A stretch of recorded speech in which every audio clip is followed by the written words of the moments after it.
Oi, meu nome é Livs e hoje eu tô aqui pra falar de mais um queridaço das premiações. Hoje vamos falar de Pecadores. Eu vou fazer o mesmo esquema dos últimos vídeos, vou falar um pouquinho sobre história, premiação, opiniões que eu li na internet e, por fim, as minhas opiniões. Então, se você quiser mais vídeos assim, é só me mandar aqui nos comentários ou nas minhas redes sociais o filme que você quer que eu faça no próximo vídeo.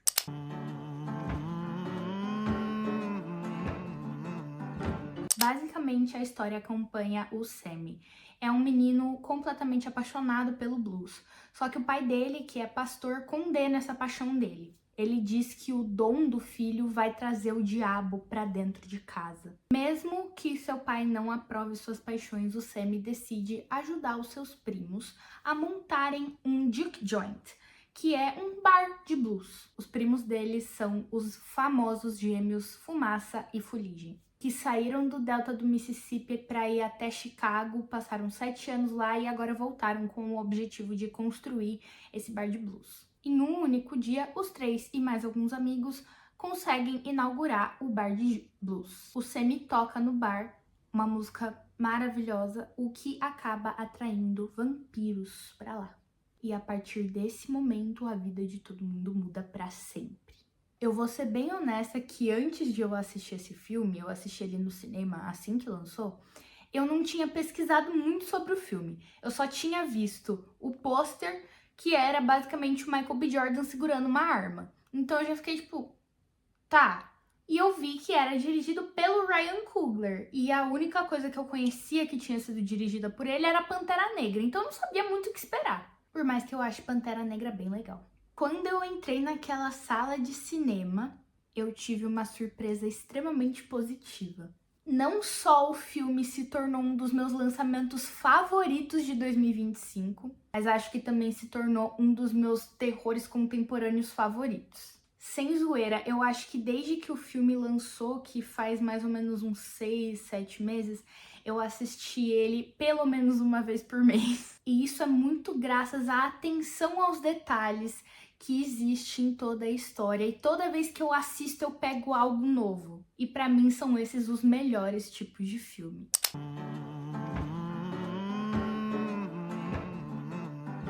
Agora, falando um pouquinho de premiações, o filme participou de várias premiações até agora, mas o seu destaque foi no Oscar com 16 indicações. Eu fico muito feliz de ver esse filme estando no Oscar, porque além de ser quase que completamente feito por pessoas negras, é um filme também de terror. E são duas coisas que a gente sabe que a academia não gosta muito.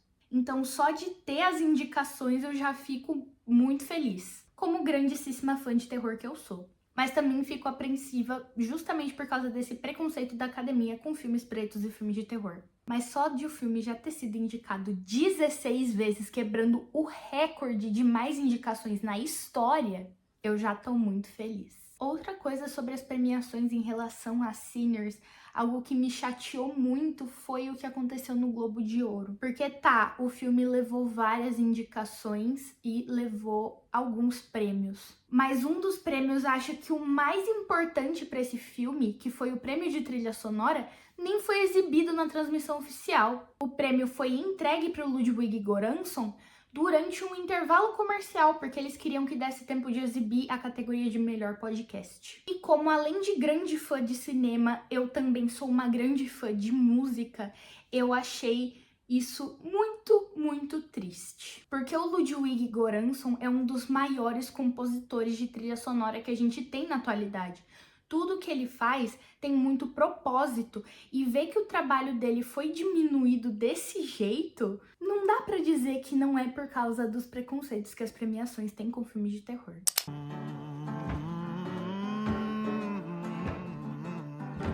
Agora vou falar sobre algumas opiniões que eu li na internet, principalmente naquele lixão a céu aberto que é o Twitter. Primeira coisa que eu li foi: é só mais um filme de vampiro. Mas, cara, não. Pra quem não sabe, eu tenho uma leve obsessão por vampiros. Seja no cinema, seja na literatura, eu gosto de tudo que envolve esse tipo de criatura. E é muito clara a diferença entre outras mídias de vampiro e pecadores. Quando a gente pensa em vampiro, a gente pensa em aristocracia, a gente pensa em castelo, a gente pensa em doença. E já pensando em vampiros mais modernos, a gente pensa num negócio mais crepúsculo, a gente pensa num glitterzinho na pele, a gente pensa numa música emo, a gente pensa numa depressão profunda. E pecadores é muito diferente disso tudo. Porque tá, é um ser milenar, mas é uma história que se passa nos anos 30 no Mississippi.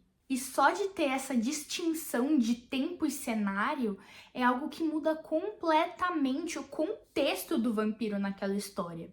E outra coisa muito diferente de Sinners e outros filmes de vampiro é que normalmente o vampiro está lá para representar o outro, a doença, o desconhecido. Só que em Pecadores o simbolismo do vampiro é muito diferente. Em Pecadores o vampiro simboliza a retirada, a tomada de uma cultura. Outra coisa que eu li na internet foi que não tinha nada a ver ser um filme de terror e musical ao mesmo tempo. E de novo a gente volta para aquela história de contexto temporal e local. O blues foi um marco para a comunidade negra nos anos 30. E tem tudo a ver ser um musical de volta com aquele negócio que eu tinha falado sobre o simbolismo do vampiro ser algo que retira a cultura, que retira e se apropria. Além de que todas as cenas musicais são maravilhosas e não são antinaturais. Porque quando a maior parte das pessoas pensa em musical, a gente pensa o quê? Num camp rock, num high school musical, onde todo mundo começa a cantar do nada, parecendo um flash mob. E de novo, em Pecadores, as músicas têm contexto. O Sammy tá no carro junto com o Fuligem e ele tá ali conversando, os dois estão conversando, eles estão falando sobre o violão. E aí o Fuligem pergunta como que ele toca, como ele sabe tocar. E o Sammy não só mostra pra ele como ele toca, ele mostra pra ele como ele canta lindamente. Então faz completo sentido todas as cenas musicais estarem onde elas devem estar. E eu falo isso principalmente das cenas do remake. Porque música é uma forma de comunidade. Quando a gente pensa em música, a gente pode até pensar em estar ouvindo uma musiquinha no Spotify no fone de ouvido. Mas a gente pensa no que? A gente pensa em shows, a gente pensa em fandom, a gente pensa em comunidade. Então o Remy que tá cantando constantemente, aquilo não é só pra, naquele momento de início, ele convencer que ele deve entrar no bar. Não, ele tá ali porque ele está construindo uma comunidade. Todos os vampiros que ele transforma, que ele faz ali naquele momento, se tornam parte da comunidade dele. Então, por isso que eu acho que esse negócio da música é muito, muito legal. Além de que as musiquinhas irlandesas que ele canta são incríveis. Inclusive, eu tava o filme inteiro no cinema com alguns amigos meus da faculdade, falando, cara, isso tem no folclore irlandês e não sei o que lá, porque eu tenho obsessões estranhas. Eu li também que o filme não é nada demais e não merece todas as indicações que tá levando pro Oscar.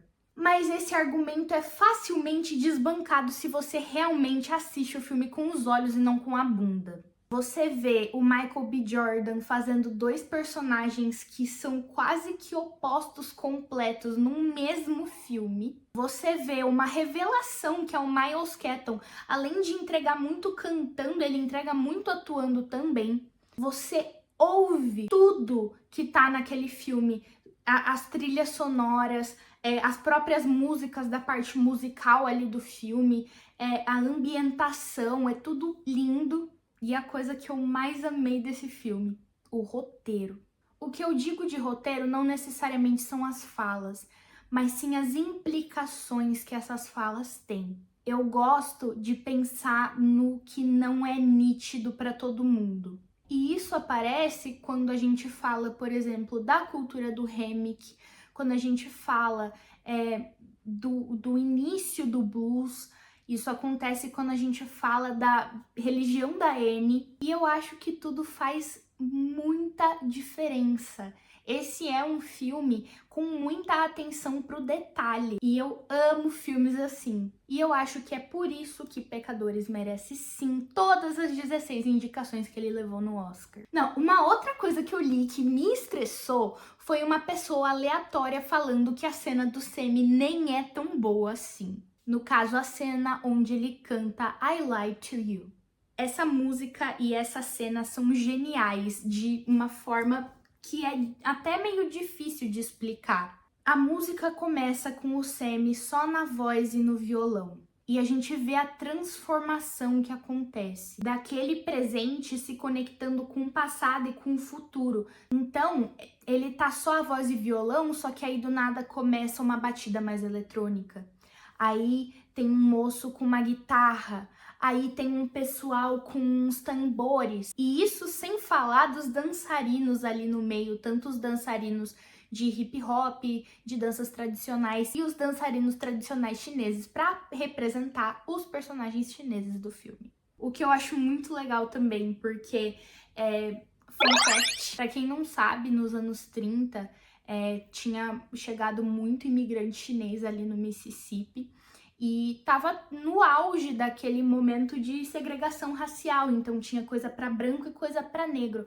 Só que os chineses não eram nenhum dos dois. Então eles estavam num espaço ali onde eles sofriam o mesmo preconceito que os negros sofriam, só que eles também podiam transitar em espaços brancos. Então no filme a gente observa que o casal chinês, eles têm duas lojas, uma de um lado da rua para brancos e uma do outro lado para negros. E eles se aproveitavam dessa estratégia para conseguir e, obviamente, melhorar a sua condição, mas eles conseguiam ouvir informações de ambos os lados. E eu acho essa partezinha histórica muito divertida. Mas é isso, a cena do Sammy cantando é completamente maravilhosa e quem não concorda, infelizmente, é cego e surdo. E não teve oportunidade de desfrutar dessa experiência audiovisual maravilhosa. Toda vez que eu vejo essa cena eu me arrepio, mas eu lembro de quando eu vi ela no cinema pela primeira vez. Cara, não arrepiou só os pelos da minha perna e do meu braço, o meu cabelo deve ter arrepiado também. Foi genuinamente uma das cenas mais legais que eu vi nos últimos tempos.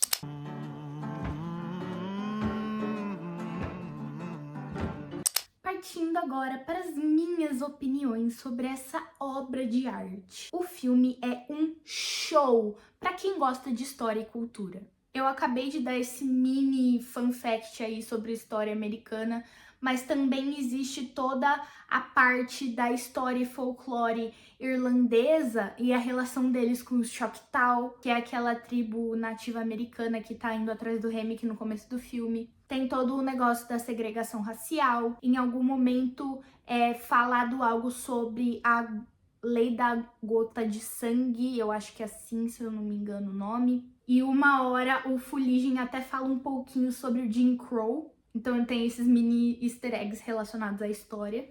E de cultura eu não preciso nem falar. A gente tem todo o negócio do blues, a gente tem o Remick falando um pouco sobre a cultura e sobre a comunidade dele antes dos cristãos chegarem na Irlanda. E a gente tem o Hoodoo, que é a religião da Anne, que ela veio da Louisiana, né, onde muitas pessoas haitianas chegaram lá e estabeleceram a comunidade Hoodoo na Louisiana. Então, assim, é simplesmente genial tudo que é colocado com tanto carinho nessa obra. Eu vou falar de novo da maravilhosa trilha sonora que o Ludwig Göransson fez para esse filme. Eu não tô falando das cenas musicais. Claro, as músicas são maravilhosas, eu fiquei ouvindo a trilha sonora, principalmente as músicas da parte musical, no Spotify por alguns meses. Mas a ambientação sonora, a cena que eu consigo exemplificar isso, principalmente, é quando eles estão no carro, o Fuligem, o Sam e o Delta Slim, e o Delta Slim tá contando aquela história de como ele e o amigo dele tocaram para uns caras ricos e tal, e depois ele infelizmente foi linchado na estação de trem. E enquanto o Delta Slim tá contando essa história, no fundinho a gente consegue ouvir o barulho disso acontecendo na estação de trem, sabe? E eu acho que é mais um uso maravilhoso da trilha sonora, principalmente para um ponto de vista narrativo. Se o Göransson não levar um Oscar de melhor trilha sonora, a gente já sabe muito bem o porquê e a gente tem que fazer alguma coisa com a academia porque não faz o mínimo sentido. Outra coisa que eu falei bastante até agora foi sobre a atenção aos detalhes. E isso vai da fotografia ao roteiro à direção de arte. É muito legal o que o Ryan Coogler faz com o aspect ratio. Pra quem não sabe, o aspect ratio é o formato do vídeo. Então tem alguns momentos onde tem barra preta em cima e embaixo, tem hora que expande e fica a tela cheia, tem hora que tem barra no lado, e eu acho que esse uso dele de uma forma narrativa